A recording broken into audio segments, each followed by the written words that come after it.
From the studios of Farm Journal Broadcast, this is AgDay.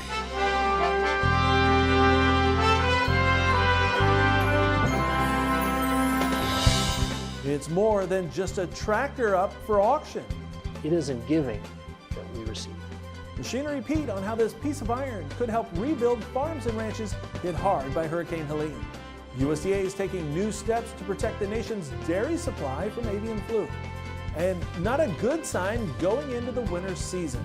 You've got some places that are the driest we've measured. Is there hope of busting out of the drought soon? The latest right now on AgDay. AgDay is brought to you by Pioneer. More farmers choose Pioneer brand corn because it delivers game-changing yields. Join a winning team. Pioneer brand corn. Your best year starts here. Good morning, I'm Clinton Griffiths. Drought has now expanded to just about every corner of the country. The latest drought monitor showing more than 87% of the nation is experiencing drought or abnormal dryness, with 54% of the nation specifically classified as being in drought. AgDay's Michelle Rook joins me. Michelle, forecasters are concerned about this much drought going into winter. Yeah, that's right, Clinton. The latest drought monitor you referenced does show over half of the lower 48 states are in drought categories 1 through 4. Now, that's a 22% increase from the start of October. That does not, though, set an all-time record, with higher totals of overall coverage in the drought years of 2012 and 2022. However, this setup is still bad news heading into 2025. The 2024 harvest season has been one of the fastest on record next to years like 2012 and 2022. It's been largely due to the flash drought that hit late in the growing season and extended through October. That's causing growing concern about drought for the 2025 growing season among farmers and meteorologists. Drought monitors now 80% of the lower 48 in some form of drought. And remember, the drought monitor is like a long-term cumulative statistic. You look back over the last 60 days or so, especially just the last 30 days of October, you've got some places that are the driest we've measured. And our records go back to 1893. So that's some very dry conditions, and it's expansive. Snodgrass says while winter is the best time to have a drought, this one has him more worried than some of those in the past when he crunches the data. Just went back and looked at those years that had very dry falls and said, well, what happened in the following spring? And about 6 in 10 of them, about 60% of the time, the drought was still a problem in the spring. Now, 4 of those times, 40% of the time, it rained, and it didn't follow that same trajectory. But we right now have that plus some other warning signs with a weaker La Nina that there's some problems with fall's drought lasting all the way until next year. There is a slight sign of hope with the rain that fell in some areas before Halloween and another system predicted to start November. He says if La Nina had been stronger, though, it would have broken down the dry pattern sooner. So now many areas are having to undo drought, which will take either a really nasty winter or big spring rains. I'm Michelle Rook reporting for AgDay. There were some rains finally over the weekend across the Midwest and Plains. Meteorologist Matt Engelbrecht lets us know if any more is in the forecast.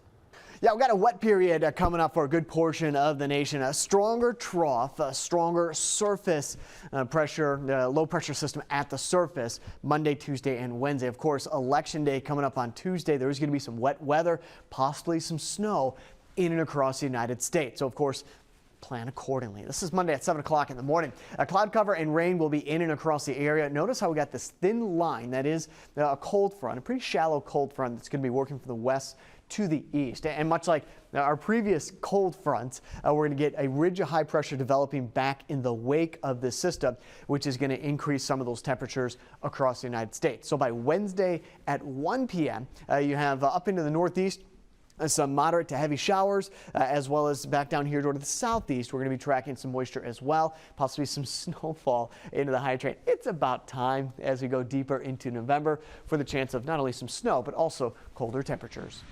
And more folks are wrapping up harvest. Orion, it looks like he's burning the midnight oil here to get things done in Indiana. Hope you had a great harvest. I'll have more on your forecast coming up.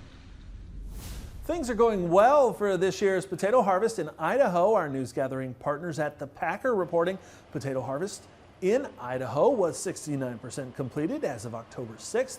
Planted acreage is forecast to be down 2% compared to last year at 941,000 acres. The USDA says the drop was mostly in the Pacific Northwest. The Packer reporting consumption of potatoes is up here at home, and fresh potato exports to Mexico continue to rise, with the country accounting for about 2/3 of U.S. fresh potato export volume. Oregon is confirming 3 more human avian flu cases in workers from Washington state. Now, health officials say the workers from Washington state were exposed to infected poultry and traveled then to Oregon. This brings the total confirmed human cases to 39 this year, including 9 from Washington state. Also, USDA's APHIS reported 4 new HPAI outbreaks in commercial broiler operations in California, affecting facilities in Kings and Fresno counties. And there are now 15 states where dairy cattle have tested positive for avian flu. The latest is Utah, where a first round of mandatory milk testing identified H5N1 infections at 8 dairy herds in the northern part of that state. And additional testing is also starting in the other 14 states with reported cases of the virus in dairy cattle. Ag Secretary Tom Vilsack recently explaining how those samples will be gathered. We will first test silos. We'll go to processors who have accumulated significant amounts of milk product. We'll test that milk. So testing will give us an opportunity to get maybe ahead, if you will. USDA says testing will eventually expand in tiered stages to all 50 states. The Dow soared in last week while commodities closed mixed. We'll talk markets and trade coming up next. And later, we'll meet a Missouri expert who believes in the future of the cooperative to meet farmer needs. That story in the country.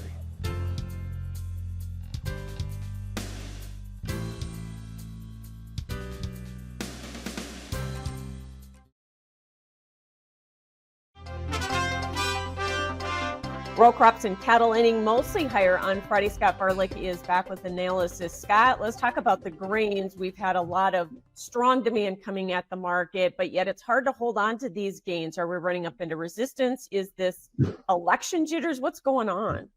I think a lot of all of the above, and for sure the demand, I think it's been the main story. We're seeing all of these flash sales and countries coming in, buying grain, and I think that's kind of given us a little boost, at least off of these harvest lows that we saw earlier. So I think that's all good news. And yeah, the election jitters, is that the reason that they're in buying, that, uncertainty of who's going to be in office, maybe turning some people towards us for some purchases. So regardless, we'll take it. I think that's what's gotten us off of the lows a little bit. But the reason we're bumping our head and just kind of running out of gas, we know we had a big crop.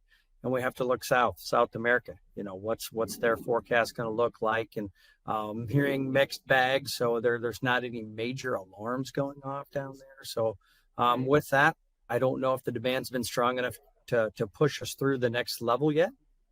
So cattle ending mostly higher on Friday, with the exception of December live cattle. I guess the big question moving forward now is this market in the process of topping? Is this topping action? Well, put on your seatbelt for one. That's what it kind of feels like, especially with Friday's trade, and starting to see a little bit of a choppier kind of feel to it. And it's a market that's near all-time highs. Fundamentals have been excellent. We've got great cash prices. They've been rock solid for several weeks now and on the climb. And even with a break in futures last week, cash was able to hold strong at 190. So now that we're seeing some of this volatility, okay, we've got open interest at a larger number. So the funds are there to defend their positions. And we're seeing that on these breaks. There is some defense. The fundamentals are good. The funds are still long. Our only worry is if we start to see some of these lower prices as we turn into next week, your basis traders are going to show up, and that can start to pull the cash lower. So early on in the week, I think it's going to be pretty important to try to put a little bit back on the market. Otherwise, you're going to see some cash start to drift with it. Thanks so much, Scott Varlick with Kwema Varlick, and we'll have more AgDay coming up.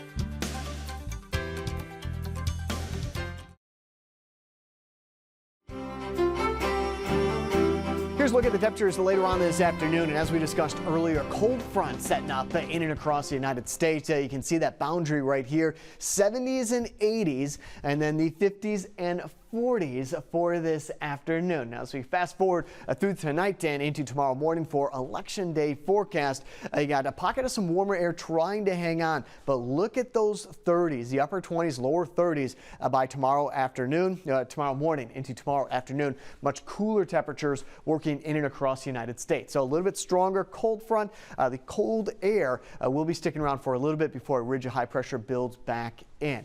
Where we're seeing those warmer temperatures, got to be on the lookout for some showers as that cold front comes through. That's when we may get some thunderstorms as well developing. As for tomorrow afternoon, again, a pocket of warmer air lingers with that cold front trying to work towards the east. I think as we get into Wednesday, we'll see that colder, drier air encompass a large portion of the United States. So again, there's a look at the temperatures. As we take a look at the drought monitor, should have some better conditions. I don't expect the drought monitor to look the same coming up on Thursday when the latest drought monitor is released, but I'm not expecting things to get any worse. So we're going to see some rain, possibly some snow back here towards the higher elevations, but rain spreading in and across parts of the Midwest, even into the Dakotas, Sunday, Monday, I should say yesterday, today, and tomorrow. A similar situation up here towards the northeast. Again, there's a look at that drought monitor in and across the United States. So what's going on with the jet stream? So this is on Tuesday. Now you got that trough digging down here towards the south and that ridge just off to the southeast. What we're going to see is a reinforcing shot of some cooler air as this trough works to the east. But like I've mentioned before, the ridge, depending how strong it is, we're looking at most of this energy working up and over the ridge rather than through it. So the strength of that ridge is going to be very important to how this all kind of plays out into Thursday, Friday, and Saturday of next week. Early indications suggest that we'll get some cooler air in here, but it'll almost be kind of short-lived as that ridge develops and strengthens back off here towards the west. And as it does, that is going to replace some of that cooler, colder, drier air. So what that means is temperatures, they're going to be up and down for the next week.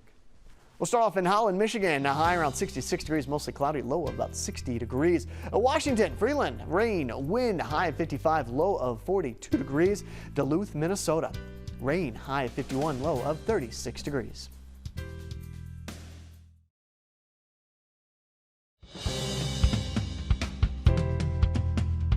We've been keeping you updated on the catastrophic damage to farms and ranches following Hurricane Helene, especially in western North Carolina. As Machinery Pete tells us, there is a way you can help people there recover. Well, folks, one thing I know in my bones from 35 years doing what I do, that when our neighbors across rural America are in need, we roll up our sleeves and we help out. That's just who we are. It's what we do. And I tell you what, our farmer and rancher neighbors, our brothers and sisters in western North Carolina and eastern Tennessee, they need our help, and they need it badly. Hurricane Helene, end of September, devastating flooding, landslides, communities washed away, infrastructure, roads washed out. The needs on the farms and ranches there is just beyond measure. Now, it's been difficult for the national media to get in and tell the story accurately, but our Machinery Pete company, along with our partners at Farm Journal, we've been working with the folks at Farm Bureau in North Carolina, boots on the ground, and again, the need is just off the charts. Now, one of my auctioneer friends, Jason Aycock with Jason Aycock Auctioneering from the great state of North Carolina, called me recently and said, Pete, we got to do something to help. And Jason is doing just that. Now, he has a consignment auction, an annual sale coming up this Saturday, November 9th in Lewisburg, North Carolina, where Jason is. Now, that's on the northeast part of the state. But on this auction, Jason is selling one of his own personal tractors, this very sharp Alice Chalmers 8070. It's got 9,332 hours on it, like new rear tires. Now, this is Jason's tractor, but folks, 100% of the proceeds on this tractor, Jason is donating directly to help farmers in need in western North Carolina. Now, Jason has this set up on Proxy Bid, the online bidding. So, of course, you can bid there and know that you'll be getting a great tractor with 100% of the funds going to help farmers and ranchers in western North Carolina. But also, through Proxy Bid, you can also contribute. And you can click a special bid button there to contribute $50, $100, $200, whatever your heart moves you to chip in. And again, our farmer and rancher neighbors really need us out in western North Carolina. And I guess, folks, this time of year with Thanksgiving coming up in a couple weeks, I think back to that truth we were all taught growing up. It is in giving that we receive. All right, thanks, Pete. And here's something that would make Machinery Pete proud. Check out the winner of this year's Chevron Tractor Restoration Competition. The grand champion has been judged on their workbook and evaluation of the video, before-after photos, and most of all, their oral presentation and knowledge of their restoration to the judges. The entrant who has the honor of being the grand champion in 2024 is Tyler Billings. Congratulations. Please join me on stage to accept your $10,000 prize, as well as the coveted TRC Grand Champion belt buckle. There you have it, Tyler Billings, a high school student from Floresville, Texas, taking home the grand prize from the Chevron Products Company annual competition. Now, Billings restored a 1980 John Deere 4440. The program is part of an initiative to inspire high school students to engage in hands-on learning while also gaining an understanding of engineering, mechanics, and the ag industry. Tyler said there were a couple of difficult parts to the restoration, but he was able to work through them. He told the judges his dad served as his mentor through the entire process. Up next, a look at the future of co-ops. We'll learn about these farmer-led organizations and how they may fit into the future of the industry. Next. Machinery Pete on Ag Day is brought to you by Firestone Ag. Firestone Ag now offers Bridgestone tractor tires, the ultimate lineup of tires engineered to deliver enhanced wear life, durability, and ride comfort on the road. To learn more, talk to your local certified Firestone Ag dealer.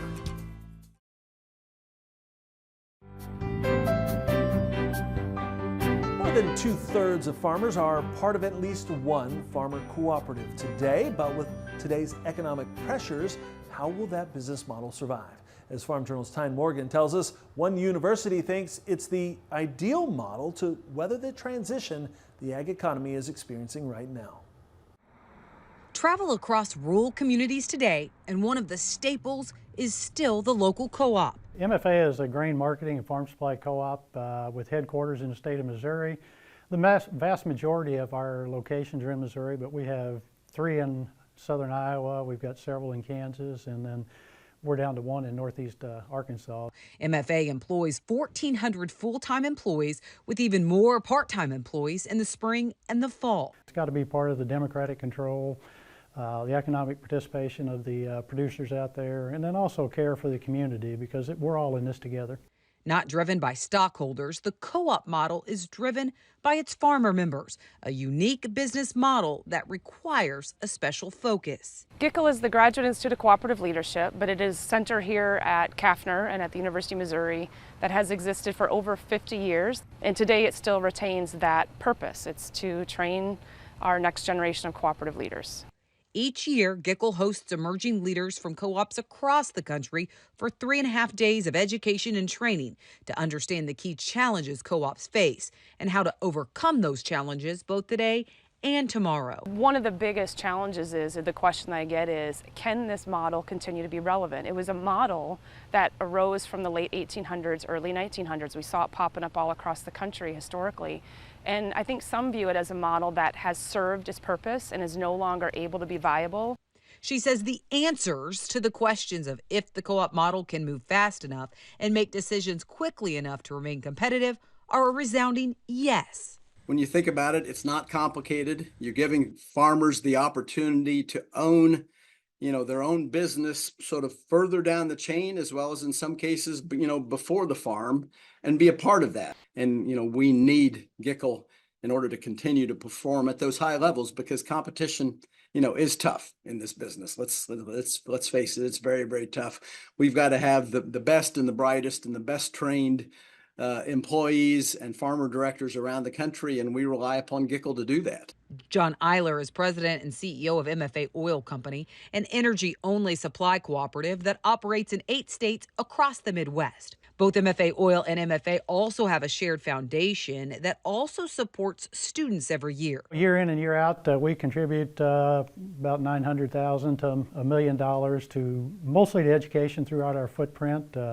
When you look at the high school seniors out there. We give close to 300 scholarships every year, $2,000 scholarships. It's the community investment and support that's vital to the health of rural America, as the co-op model is also designed to be the backbone for businesses and for ag. It's important to agriculture because we have co-ops from across this country whose primary mission is to serve agricultural producers and serve the rural communities they're in. Reporting for AgDay, I'm Tyne Morgan. All right, thanks, Tyne, and that's all the time we have this morning. We're sure glad you tuned in. From all of us here at AgDay, I'm Clinton Griffiths. Have a great day on Farm Country.